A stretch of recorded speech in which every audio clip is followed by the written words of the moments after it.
This is one of the best books that I have read in a while that does a fictionalized account of the real-life witch trials of Europe. The Last Witch by C J Cooke is a fictionalized account of the real story of a witch trial that took place in Innsbruck in the 1480s. It is both the story of Heinrich Kramer, who wrote Malleus Maleficarium, and it's also the story of Helena Schuberin, who was a woman who stood up to the monk. Helena, who is a noblewoman who is married to her noble husband, they have a complicated relationship. It is established from the start, and she ends up crossing paths and crossing swords with Heinrich Kramer when he comes to the town of Innsbruck. And he's not the sort of person you want to get all up in the face of and criticize. Helena and several other women end up being accused of witchcraft. They are hurled into jail and immediately subjected to horrific torture before their trials take place. You have the point of view of Kramer himself, who is convinced that all women are witches and they must be punished. Women really are the problem here. It's nothing to do with the fact that he has feelings about them and thoughts, but also this dark hope underneath it, that can the women survive their ordeal, and does Helena have access to more powers than she might have known about? What you have in this story is a tense race against time for these women. From the moment that they are arrested and hurled into jail, you know they are not going to have a good time.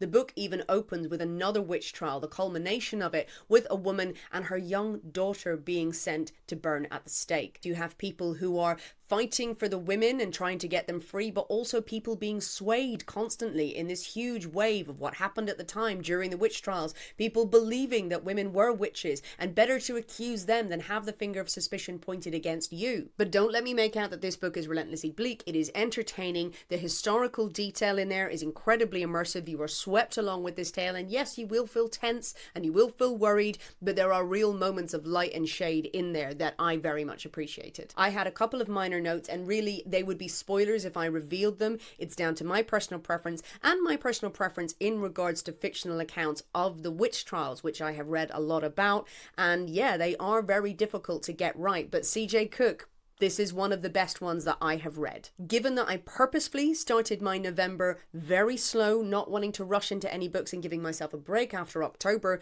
this absolutely smashed me out of the threat of a reading slump that I had.